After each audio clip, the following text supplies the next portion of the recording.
Today we're going to continue with the convertible here, and today's goal is to have all our new body bushings in place so that we have the body firmly to the frame, and then we can continue strengthening the frame and the body. Before we start with that, I just wanted to tell you that since yesterday, as I thought, I have gotten a bunch of information about the Skyline, and I know basically the whole story, and what I don't know I can probably assume. So as I thought, there is something has happened to this car that really shouldn't have happened, and there is a possibility to solve it, but we'll see. Worst case scenario is still a body swap or a pure track car that we can build, but that's in the future. But I actually found a clip of it, so we know that it has been working sometime in the past.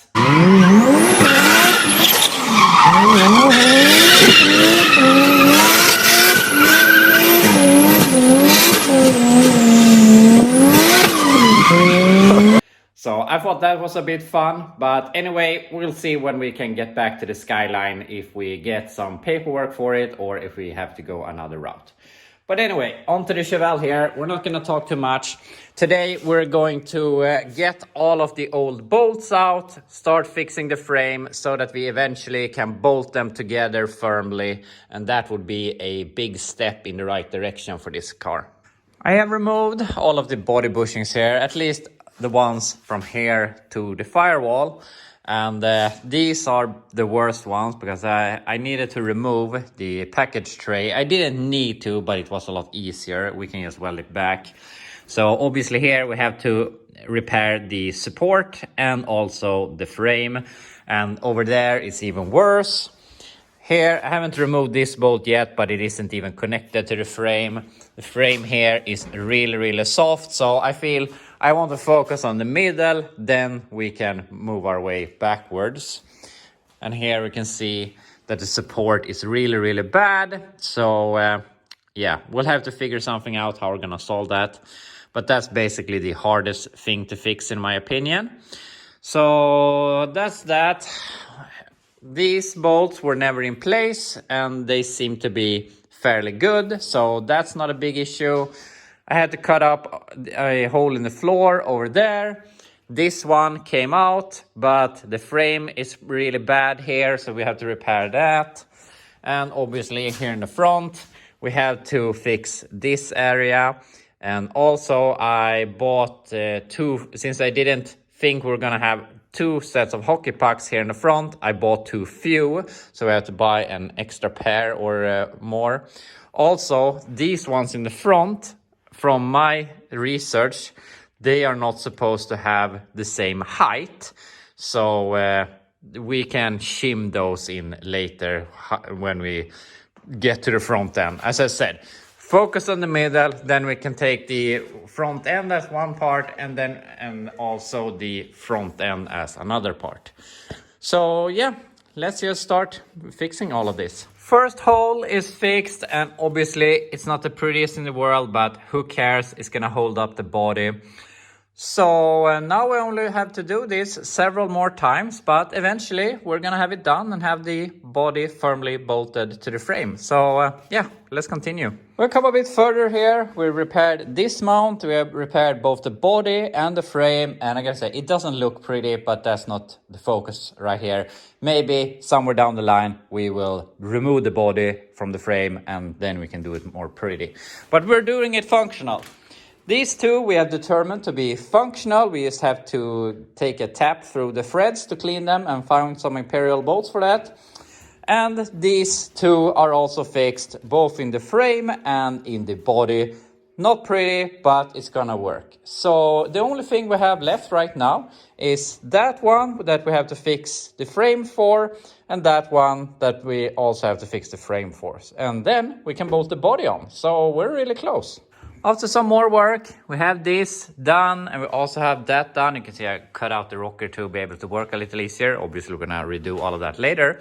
But now we are ready to take all the hockey pucks, drill them out, and start installing them. So I have to start looking for nuts and washers and bolts and whatnot to make this possible. I'm not sure if I have everything at home, but we're gonna figure it out somehow. But this is a really big step to get the body on the frame, and we know that it is the same height at every corner. Obviously we have some work to do still in the rear, but that's nothing compared to this. There we have a lot of area to work with, so it's going to be a lot easier. So yeah, let's start getting this onto the frame properly.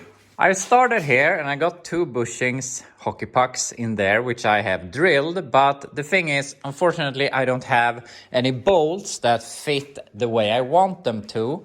I have these basically, and these ones are a bit too short for my liking. And these ones that are longer, this sleeve is too long, so I won't be able to tighten them when I get the nut on and so on. Also, I'm missing some washers. So I'm not really in the mood of driving to the parts store, but also I want to continue with this. And since we have started with the body mounts now, I want to finish that. So I can't drive right now because it's been too short a time or a short while since I was last welding. So I'm gonna go ahead, eat some lunch and wait a little bit. Then we'll probably just go ahead, take the time to buy the bolts so that we can get this together, because it would be really nice to sort it out. So yeah, let's see how we solve it. I've been shopping here. We have some longer bolts, we have some extra washers, so now I can get this together. Also some extra hockey pucks. So I got this in place. Now you can see that we have bolts with washers here, big ones, and they go through with some nuts here. So we can tighten this, but obviously we have to continue here. So I've started putting one in here. The thing is, since all of the nuts I've been replacing are metric, and the few ones that survived are imperial, it's gonna be a bit back and forth, but I mean, how often are we going to remove these? So that's not gonna be an issue. So yeah, let's continue putting all the bushings, and soon we'll have this bolted to the frame. And also here you can see a very bad rust repair someone has done with very thin metal back in the day, but we're gonna fix that. So yeah, let's get this tight to the frame now. And after some work, we have all the body bushings in place. Everything is tightened. We have those. We have one here. We have this one that's been missing forever, it feels like. We have this one over the front or in the rear suspension.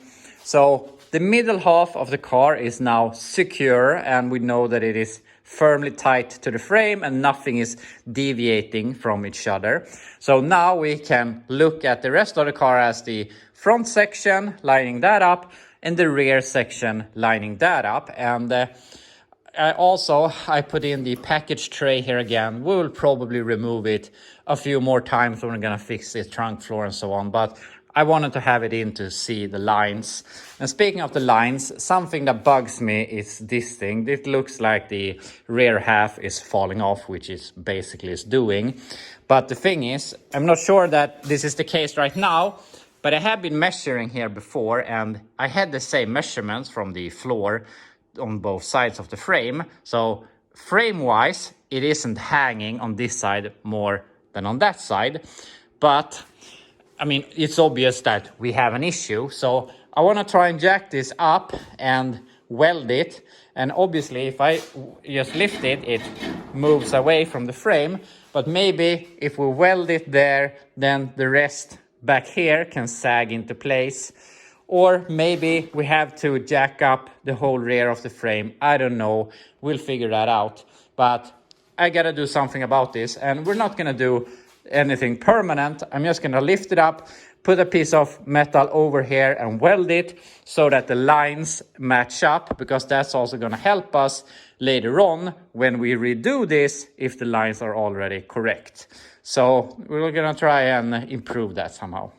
Here's my solution, and I took a ratchet strap all over because even though I jacked it up, the crack was still very wide, and I thought, I mean, a crack shouldn't be wide, it should be together, so if it's supposed to be where it was. So I took this to force it together as much as possible, and then I put in these to gap the rusty areas, and here where I could, I welded it a little bit. And obviously this is temporary. We're gonna go ahead and remove this later on, but as I've talked about, I'm trying to reinforce as much as I can and get all the body lines to align. And then when we're happy with everything, then we can start fixing the two-door conversion and redoing the quarter, change the wheel arch and whatnot. But anyway, I'm gonna lose this and see where the body ends up when we lower it down again. I removed the ratchet strap, and that obviously didn't do much. Then I lowered it, and it seems to hold itself in place. The thing is, now the body is hovering this much over the frame. So I'm not sure how that is, because I did align the frame here when I was doing the temporary repair, but also I don't know if that was correct. I just made it so that they were equal. Maybe both frame horns in the back needs to come up. I don't know. That's something we have to measure and decide on. And also we gotta keep in mind that we're not trying to make anything perfect. And I mean, if we feel that we need to lift the frame a bit, and in the end that doesn't match to an original frame, I mean, it doesn't really matter. If it looks good, it is good. This body is probably never going to leave this frame anyway. They're gonna be a pair for the eternity. So I mean, if we can make it look good, then I'm not gonna think too much about it. So we have to look a bit on the rear section here of the frame. We can do some measurements on the 69 Chevelle and the El Camino frame, but I'm not 100% certain that they are the same in this area. I guess I can do some research about it. But other than that, I'm really happy with this I did, because it really bugged me that the rear section was hanging so much. The only thing now that doesn't align is the B pillar, because it's basically like a V. So the B pillar needs to go in a little bit like that. And I mean, that shouldn't be too much of an issue. The thing is, the B pillar is obviously attached to the rocker, which at first was very rusty, and then I have removed it, so obviously we don't have a lot of strength here. It's a lot sturdier now that we made these patches, but when we later on do our new rockers, then the B pillars are going to be a lot sturdier, and we can, obviously we're also going to move them backwards, so they're not going to be there anyway. So we have all the possibility in the world to make our lines align, whatnot.